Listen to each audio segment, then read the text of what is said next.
Hello, this is Dr. Navin Bhambhani. I am a consultant cancer surgeon with Lilavati Hospital with a special interest in treating thoracic cancers.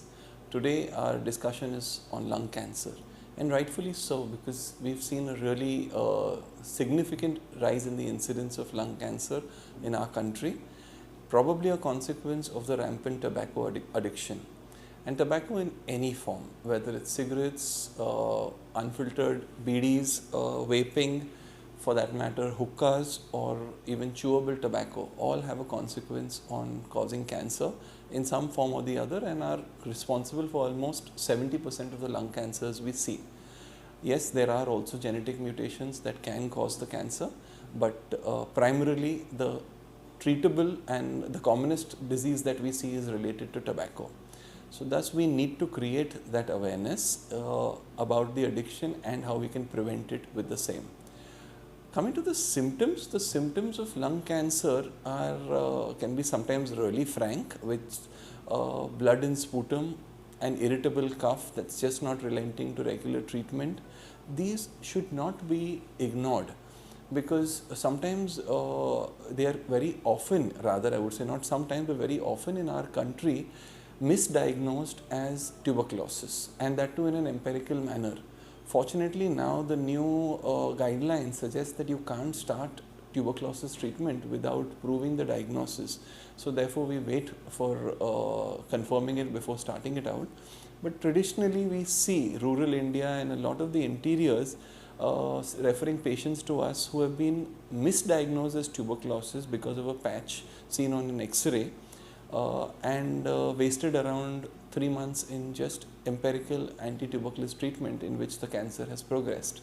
So thus we should keep a very low threshold to suspect cancer in an unrelenting cough, blood in sputum for sure, and sometimes more constitutional symptoms like weight loss, loss of appetite, general feeling of malaise, and unfortunately advanced disease is a common occurrence at presentation with lung cancer.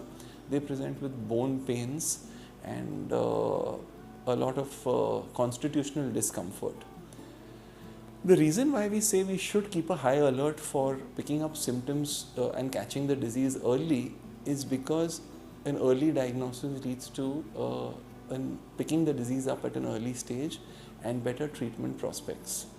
So coming to treatment today has really advanced.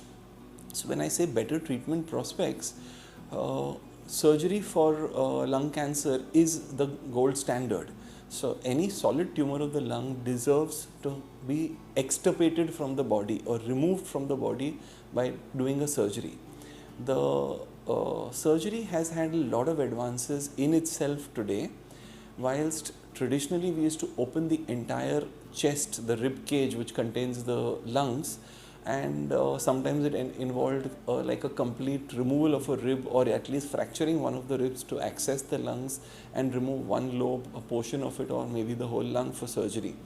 Today the same surgery can be conducted by just keyhole surgery, or what we call minimal access laparoscopic or other thoracoscopic, VATS, video assisted thoracoscopic surgery, where we make keyhole incisions and introduce a camera and some chopstick like instruments to dissect the entire disease along with the lobe and the lymph nodes out from the cavity. So thus the morbidity of surgery has dramatically gone down. This further has an added improvement in the form of robotic surgery. So robotic surgery is not like we've left the patient in the hands of a robot. Robotic surgery is primarily a more improvised instrument in the hands of a skilled surgeon.